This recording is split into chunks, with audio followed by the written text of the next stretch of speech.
আমি আপনি এমন জায়গাতে আমার নিয়ে আইলেন, এই ছেলে আমার 3 জেনারেশনের ছোট ছেলে মানুষ, তার সাথে আমি মুক্তিযুদ্ধ আদর্শ বাম ডান কিছুই থাকবে না, সব মিলেমিশে করতে হবে। শুধু এদেরকে নেতা ওরা বুঝবে কয়েকদিন পরে। ওই যে এরা যেমন 6 মাস পরে বুঝছে যে একটা মুক্তিযুদ্ধ ছিল, তাদের নেতা মাহফুজ আলম বলছে 6 মাস লাগবে না, এরা 1 মাস পরেই বুঝবে আরো কি কয় এরা। আমি কথাটা বলে দিলাম, বাবারা তোমরা ভালো থাকো। কিন্তু একটা কথা ভাই, আমরা চেয়েছিলাম যে হচ্ছে যদি যদি আসলে যদি হচ্ছে তাদেরকে রাজাকার আলবদর মনেই হতো, তাহলে 14-18 যখন তাদেরকে ধানের শীষ তুলে নিলেন, তখন কেন আমার ফজলুল ভাই প্রতিবাদ করেন? আমি তোমার বাবা তোমার কথার সময় আমি কোনো কথা বলি নাই, তুমি একটু শুনো। কারণ তোমাদের আমি এই প্রথম একজন মহান নেতার সাথে বসলাম তোমাদের মতো, যারা একদম বিপ্লব করছো।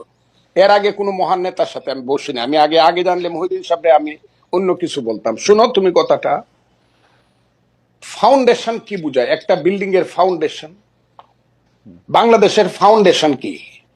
বাংলাদেশ নামটা কিভাবে হলো? কিসের মধ্য দিয়ে বাংলাদেশ? এটা তো নামটা ছিল পূর্ব পাকিস্তান, এটা বাংলাদেশ হলো কেমনে? তুমি 47-কে বলতেছো আজাদির যুদ্ধ। আজাদির যুদ্ধ তো 52 সনে শেষ হয়ে গেছে।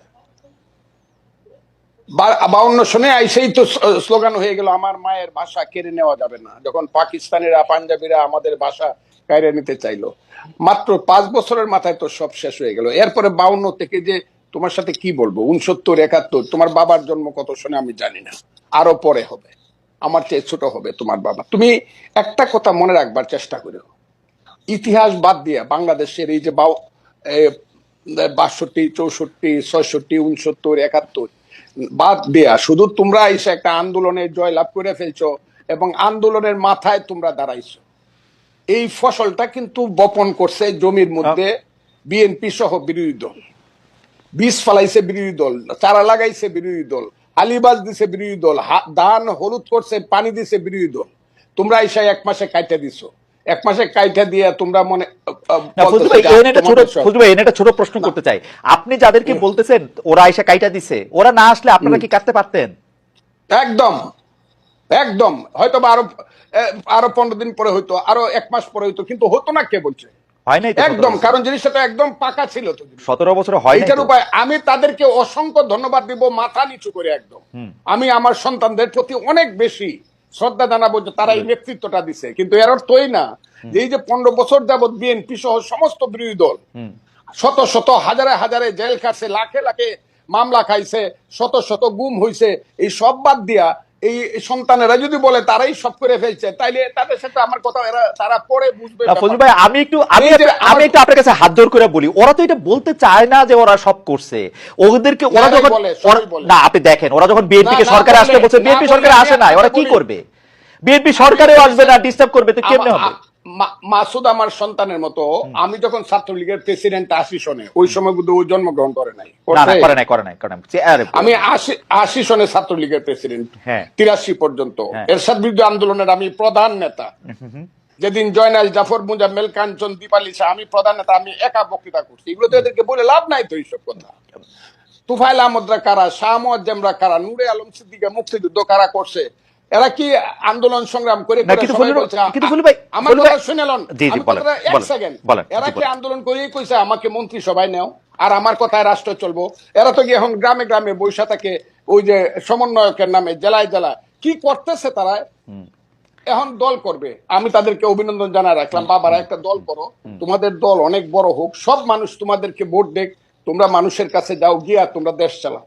কিন্তু আমাদেরকে নিয়ে, আমাদের মুক্তিযুদ্ধ নিয়ে কটাক্ষ করিয়া যা ইচ্ছা তা বলবা যে আমরা মাপ চাইতে হবে, এখন মুসলমানরা আল্লাহর কাছে মাপ চাইতে হবে, মুক্তিযুদ্ধের এই কথাটাও আমাদেরকে সহ্য করতে হবে। এবং এই কথার পিছনে জামাত ইসলাম নাই, এটা আমাকে ধরতে হবে। রে কে বলছে? জামাত ইসলাম সবকিছুর পিছনে আছে। যেখানে তোমরা বলো শিবির আছে সমস্ত কিছুর পিছনে। তবে একটা কথা তোমাদেরকে বলি, এই দিন কিন্তু দিন না, this is not the last.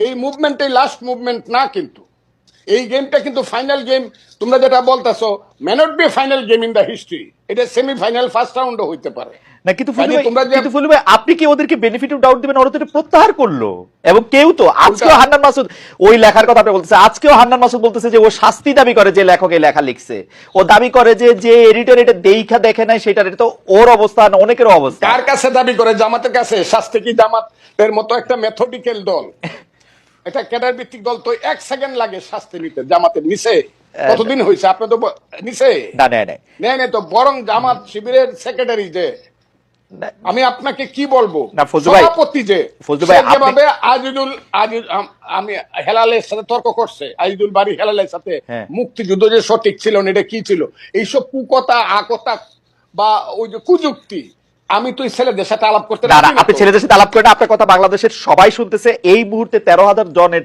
বেশি এতে লাইভ দেখতেছে। আপনি আমাকে একটা কথা বলেন, আপনি বাংলাদেশের একজন, মানে আমি কি বলবো, সবচেয়ে সাহসী মুক্তিযোদ্ধাদের একজন কমান্ডার। আমাদের যে 54 বছর পরে আইসা মুক্তিযুদ্ধের গুরুত্ব ওদেরকে বুঝাইতে হইতেছে, আপনি যাদেরকে 2 প্রজন্মের পরে, 3 প্রজন্মের পরে, আমারও 2 প্রজন্মের পরের যাদেরকে এটা বুঝাইতে হইতেছে, এর জন্য কি আমরা দায়ী না? আমরা মুক্তিযুদ্ধটাকে কোন জায়গায় নিয়ে গেছিলাম? আমরা সব জায়গায় দায়ী।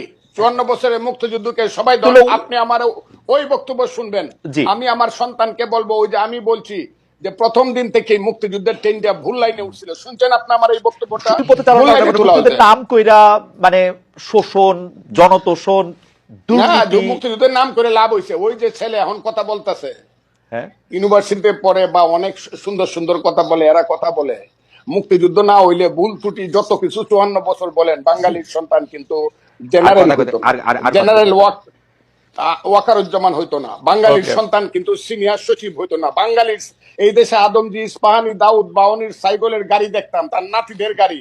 আমাদের সেই ছেলে যে এখন ওদের যে নেতা হাসনাত আব্দুল্লাহ, আমি তাকে ধন্যবাদ দিব, সে বলছে আমি 4 কোটি টাকা দামের গাড়ি দৌড়াই। 4 কোটি টাকার গাড়ি বাঙালি ছেলেদের থাকতো না, আদমজির নাতি রোলস রয়েস গাড়ি আমাদের দেখতে হতো।